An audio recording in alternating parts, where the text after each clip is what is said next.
श्रीराम समर्थ. सुस्वागतम. हिंदू जागृती न्यास व श्री घंटाळी देवी संस्थांच्या प्रभाते मनी या कार्यक्रमात डॉक्टर अश्विनी बापटचा सस्नेह नमस्कार. 10 जून. आपला व्यवहार परमार्थ घडतो, तो सर्व त्याचे इच्छेने चालतो. असे झाले असते तर बरे झाले असते हे म्हणणे नाही खरे. जे होणे योग्य ते घडले व ते राम इच्छेनेच घडले. परमात्म्यानेच जी इच्छा केली त्याचे आड नाही कोणी आले. हा ठेविता विश्वास मनाला धीर वाटेल खास. माझे सर्व कर्माच्या गुरुच सूत्रधार. सर्व सत्ता गुरुचे हाती, तेथे न चाले कोणाची गती. आपले जगणे भगवंताच्या हाती, तेथे बाकीच्या गोष्टींची काय मिती. परिस्थिती कोणाचीही कितीही असली भली किंवा बुरी, तरी परमात्म्याचेच हाती त्याची दोरी. न पडावे अभिमानाला बळी, राम इच्छा जाणावी सगळी. हा जरी असेल सिद्धांत, तरी जपून वागावे व्यवहारात. आपला व्यवहार परमार्थ घडतो, तो सर्व त्याचे इच्छेने चालतो. म्हणून होणे जाणे भगवंताच्या हाती, आपण त्याला जावे शरणागती. चित्तात त्याच्या राहिले समाधान, तोच भगवंताचा आवडता जाण. ज्याचा विश्वास रामावरी, त्याला समाधान स्वीकारी. माझे हित रामाचे हाती, हा धरिता विश्वास. समाधान मिळत असे जीवास. आपण होऊन रामाचे जाण, सदा राखावे समाधान. मी माझे करावे रामार्पण, तेथे समाधानाचा अनुभव पूर्ण. आस ठेवावी रामापायी, आनंदी समाधानी राही. अंतरी समाधान हेच आपले साधन जाण. संसारात न पहावे उणे पुरे, ठेवावे त्यात समाधान खरे.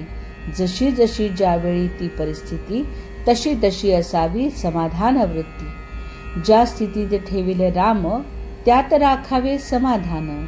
चिंता अहंता ममता कोणी कारणा वाचून, केले छळ कपट अपमान, अथवा बोलिले शब्द बाण, त्यात राखावे समाधान. समाधान देणे नाही दुसऱ्याच्या हाती, ईश्वर कृपेनेच त्याची प्राप्ती. जोवर संशयी झाले मन, तोवर न होई समाधान. विषयास घातले खत जाण, तरी कसे पावावे समाधान. जोवर दृश्याचे भान, तोवर मनीन राहे समाधान. समाधानाची स्थिती उपाधिरहित असावी वृत्ती.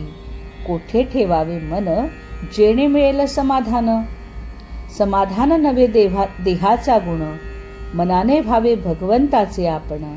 पांडव झाले वनवासी, पण अखंड राहिले भगवंतापाशी.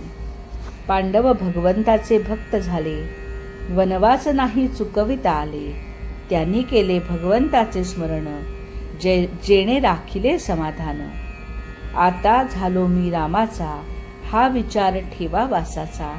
ऐसे होऊनी राही, समाधान तेथेच पाही. बोधवचन. सर्व करता राम, हे ठेविता चित्ती. समाधान होते त्या परती. 10 जून. आजचा हिंदू कर्तव्य दिनविशेष. विनायक चतुर्थी. प्रत्येक चांद्रमासातील शुक्ल पक्षातील चतुर्थीला विनायक चतुर्थी म्हटले जाते. एका वर्षात 12 विनायकी चतुर्थी येतात. मंगळवारी विनायक चतुर्थी आल्यास तिला अंगारका योग असे म्हणतात. गणेशाची या दिवशी उपासना केली जाते. गणेशाला मोदक व लाडू हा प्रसाद प्रिय आहे. पूजनाच्या वेळी विविध गणेश स्तोत्र अथर्वशीर्ष म्हणावे. दर विनायक चतुर्थीला घंटाळी मंदिरामध्ये सकाळी 10:30 ते 12:30 सामूहिक गणेश स्तोत्र व अथर्वशीर्ष पठण केले जाते. आपणही त्यामध्ये सहभागी व्हावे. मंडळी, रामरायाचे आणि श्री घंटाळी देवीचे आशीर्वाद आपल्या कुटुंबावर अक्षय राहो. जानकी जीवन स्मरण. जय जय श्रीराम.